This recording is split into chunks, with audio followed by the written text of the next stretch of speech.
Hello friends, आज हम करेंगे प्रॉब्लम सेट नंबर 40 जो कि 5th स्टैंडर्ड की टेक्स्ट बुक से है। चैप्टर 9 है डेसिमल फ्रैक्शंस।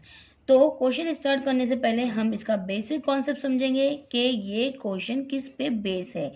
तो स्टार्ट करते हैं। Write the following fractions as a decimal fractions. यहाँ पे हमको डेसिमल्स वर्ड्स दिया गया है। तो डेसिमल्स वो होता है जिसमें हमको नंबर्स में पॉइंट नज़र आता है। तो हम बहुत सारी प्रोडक्ट वगैरह पे भी देखते हैं कि हमको राउंड फिगर पे नंबर्स नहीं दिखता है, मोस्टली हमको नंबर्स में पॉइंट नज़र आता है। तो ऐसे नंबर जिसमें पॉइंट नज़र आता है उसको हम डेसिमल्स नंबर्स बोला जाता है। तो क्वेश्चन स्टार्ट करेंगे और किस तरह इसको डेसिमल फॉर्म में कन्वर्ट करते हैं वो देखते हैं। The first question is a 2.5। 2.5 means what? Question हम पहले यहाँ पे कॉपी कर देते हैं। 2.5। अब 2.5 अगर हम इसको फ्रैक्शंस फॉर्म में लिखेंगे, मीन्स कि अपाउंड्स के फॉर्म में लिखेंगे, तो 2 को किस तरीके से लिखेंगे? 2 इस तरीके से 2 हो गया, एंड अ हाफ, एंड की जगह हम कुछ नहीं लिखेंगे, और हाफ, हाफ मीन्स के 1/2 हो जाता है। 2.5 हमको फ्रैक्शंस फॉर्म में ये हो गया। बट लेकिन अगर हम हाफ देखा जाए, फॉर एग्जांपल अगर हमारा कोई भी नंबर्स 100 में है तो 100 का हाफ हमारा क्या होता है? 50 हो जाता है। तो हम क्या लिख सकते हैं इसको? 2 एंड इसको हम लिख सकते हैं कि 2.5050, या हम इसको 2.5 भी लिख सकते हैं, क्योंकि पॉइंट के बाद जो अगर ज़ीरो आएगा तो उसकी कोई वैल्यू नहीं होती है, और फिर इसके बाद हम उसको 5 भी पढ़ सकते हैं। तो हमारे पास 2.5 भी लिख सकते हैं, या फिर 2.50 या 500, जो लिखना है आप लिख सकते हैं। तो हमारे पास ये जो डेसिमल फॉर्म में आंसर होगा वो इस तरीके से होगा। उसी तरह से हम सेकेंड क्वेश्चन करेंगे। सेकेंड क्वेश्चन हमारा क्या रहेगा? देखिए, क्वेश्चन है सेकेंड, 2.25। तो मैं पहले क्वेश्चन कॉपीराइट कर लेती हूँ। 2.25। अब 2.25 पहले हमको देखना होगा फ्रैक्शन फॉर्म में कैसा हो जाएगा। तो 2 हमने लिख दिए, अ क्वार्टर होता है फ्रैक्शन फॉर्म में 1/4। तो 1/4 के लिए हम क्या यूज़ करेंगे? 2 तो हम सेम एज इट इज़ लिख देंगे। अब जो ये इनकम्प्लीट नंबर है इसके लिए हम क्या करेंगे? पॉइंट लगाएंगे। ऐसे नंबर्स के लिए हम पॉइंट लगाते हैं। अब यहाँ पर जो 4 है, 1/4 है, ये हमारा अगर हम देखा जाएगा, अगर एक 100 जिसका कोई कंप्लीट नंबर है, कंप्लीट का जो हाफ होता है अगर 50 हो गया तो 50 का हाफ हो जाता है 25। तो हम इसको इस तरीके से लिख सकते हैं। अब नेक्स्ट हम करेंगे, द नेक्स्ट क्वेश्चन इज 2.75। देखिए यहाँ पे नंबर्स ना, जो मेन नंबर है वो चेंज नहीं हो रहा है। 2.75, ये क्वेश्चन कॉपीराइट हो गया। अब उसके बाद 2 same as it is. 3/4 means होता है 3/4। अब 3/4 फॉर एग्जाम्पल अभी जैसे मैंने आपको बताई कि 100 को हमने कंप्लीट अज्यूम कर चुके हैं, तो 100 का हाफ हो गया 50 और 1/4 हो गया 25। तो उसी तरह से 3/4 कितना हो जाएगा? ये 2 इस तरीके से हमने लिख दिए। और अगर ये 100 का हाफ और प्लस, फॉर एग्जांपल देखिए मैं यहाँ पे एक कंप्लीट सर्कल बनाती हूँ जो कि 100 का है। कौन सा है? 100 का है, कंप्लीट 100 यूनिट का है, जिसका हमने 2 पार्ट कर दिए। फॉर एग्जांपल अगर मैंने इसके 2 पार्ट कर दी तो ये क्या हो जाएगा? 50 और 50 हो जाएगा। बट लेकिन अगर इसी के मैंने 4 पार्ट कर दी तो ये कितना हो जाएगा? 25 और दिस वन इज ऑल्सो भी 25। ये तीनों और ये भी 4, 25, ये 4 बार जब 25 कंप्लीट होगा तो ये 100 हो जाएगा। अब 3/4 मीन्स होता है हमारे पास ये 3 पार्ट को हम 3/4 बोला जाता है।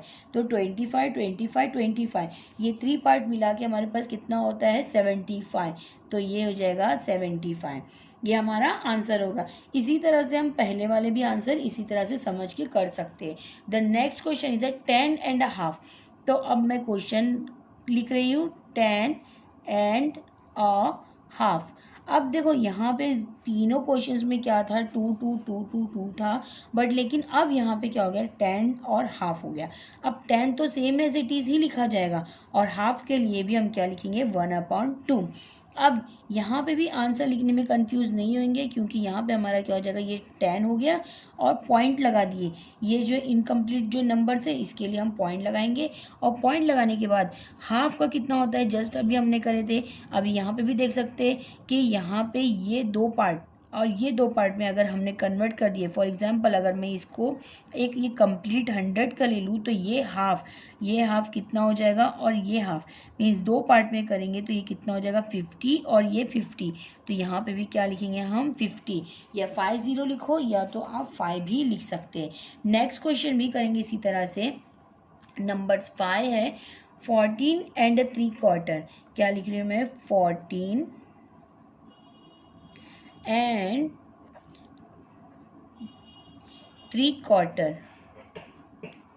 नेक्स्ट अभी यहाँ पे भी देखिए, जैसे मैंने आपको जस्ट अभी बताई थी कि 3/4 के लिए हम क्या करेंगे। देखो 14 सेम एज इट इज़ लिख दी मैंने, और 3/4 के लिए हम लिखेंगे 3/4। ये फ्रैक्शन फॉर्म में है।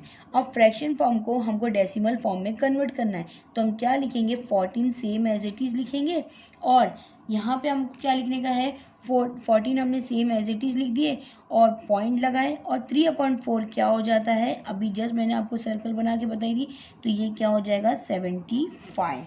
अब नेक्स्ट क्वेश्चन करेंगे हम 16/4।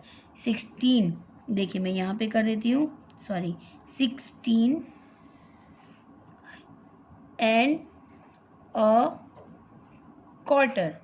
तो 16/4, तो नंबर्स जो है सेम एज इट इज़ ही लिखेंगे हम। क्या लिखेंगे, 16 और 1/4 मीन्स के 1/4 हो जाएगा। और यहाँ पे भी हम क्या लिखेंगे, 16 पॉइंट क्या हो जाएगा, 16 पॉइंट क्या हो जाएगा, 1/4 होता है 25, तो ये हो जाएगा 25।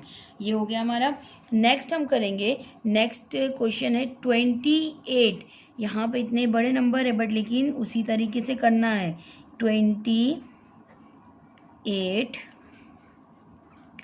एंड अ हाफ, ये भी वैसी चाहिए, खाली हमको इसको फ्रैक्शन फॉर्म में करना है। तो यहाँ पे हमारा क्या हो जाएगा, 28 सेम एज इट इज़ रहेगा, एंड हाफ मीन्स के 1/2 हो जाएगा। और इसका आंसर क्या हो जाएगा हमारा, इसको आप इक्वल के नीचे भी लिख सकते हैं ये साइड में, बट लेकिन मैं आगे ही करी क्योंकि बहुत छोटा सा मैं। अब 28 पॉइंट हाफ का हो जाता है 50। अगर आपको मेरा वीडियो पसंद आ रहा हो तो प्लीज़ लाइक, शेयर और सब्सक्राइब करना ना भूलें।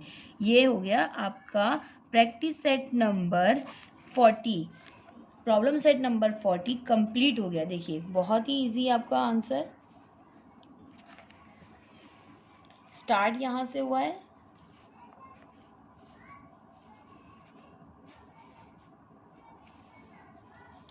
अब नेक्स्ट वीडियो में हम करेंगे प्रैक्टिस सेट नंबर 41।